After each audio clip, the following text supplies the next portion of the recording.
71 से होमगार्ड में थी और जब युद्ध का माहौल चल रहा था तब ब्लैकआउट थी भुज में।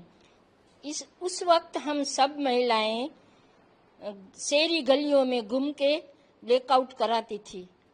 घर वाली स्त्रियां बहुत घबराई हुई थी, फिर भी हम उन्हें हिम्मत देती थी, घबराओ नहीं। और पाकिस्तान वालों ने ये बमबार्ड किया भुज पर।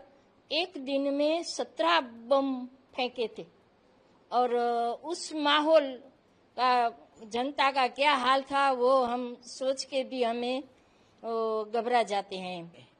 मैं हॉस्पिटल में नर्सिंग की नौकरी कर रही थी, वैसे भी सेवा तो करनी ही थी।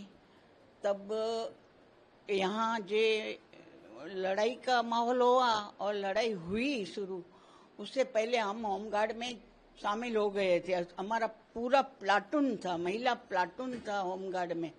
तो हम लोग सब ड्यूटी करते, हमको पूरी ट्रेनिंग मिली है, फायरिंग, परेड, कैसे दौड़ना, कैसे चढ़ना, कैसे किसी को बचाना, ये सब हमको पहले से ट्रेनिंग मिली हुई थी।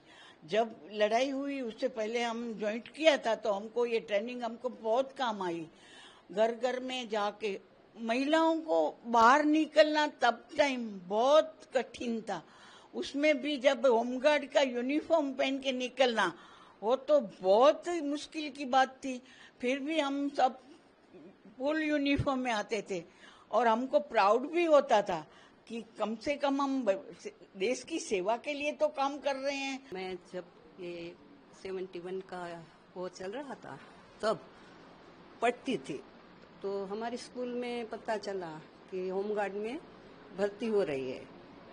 तो उम्र चाहिए, मेरी तो इतनी उम्र थी नहीं।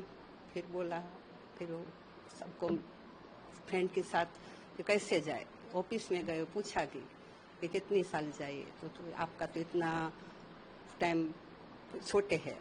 तो मैंने क्या कहा, उम्र बढ़ा के मैंने किया। मैं इतनी साल की हूँ, 18 साल की थी तब उन्होंने ले लिया। फिर युद्ध आ गया तो हमको काम भी में लगा दिया कि बाहर से फोन आते थे, वॉकी टॉकी पर बैठते थे और युद्ध का माहौल इतना भयंकर था। जब हमको तब फोन की भी सगवड़ नहीं थी हमारे पास। तब हमारे जो ऑफिस के जो कर्मचारी थे वो हमें बुलाते थे और बोलते थे कि आपको आना पड़ेगा। तो हम 2 किलोमीटर हमारा घर दूर था, पैदल जाते थे ऑफिस में। और जब हमको बुलाते हैं तब जाते पैदल जाते, सुबह जाते हैं और खाना तो कुछ हम लेकर खा लेते थे। तब ऐसा माहौल भी नहीं था कि हमको वहाँ खाना मिल जाए ऑफिस में। मेरा ये माँ जो थी, मेरी माता थी, वो कच्छ की प्रथम महिला होमगार्ड थी। और उस जमाने में 65 की साल में जब लड़ाई हुई थी तो उसके बाद जो जवानों घायल हुए थे उनके लिए ब्लड की जरूरत पड़ी तो वो भी उन्होंने ब्लड डोनेट किया। 71 की बात करते हैं तो 71 में कच्छ का इलाका है, वो सरहदी इलाका है। तो कच्छ के सरहदी इलाके में करीबन उस जमाने के रिपोर्ट के मुताबिक 101 बम पड़े थे कच्छ पे, लेकिन फिर भी कोई भी मरा नहीं था, आदमी, इंसान, कोई जानवर या कोई चिड़िया।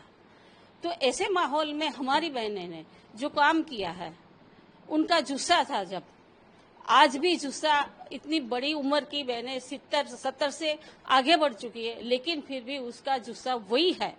आज मैं भी यही बोलती हूँ कि मेरी माँ ने हमको ऐसी ट्रेनिंग दी है। मैं खुद भी एनसीसी की सार्जेंट रह चुकी हूँ। जब भी देश पर आतंकी हमला हुआ है, कभी भी देश में जरूरत पड़ी है, तब हमारी महिला ने पहले मोर्चा संभाला है।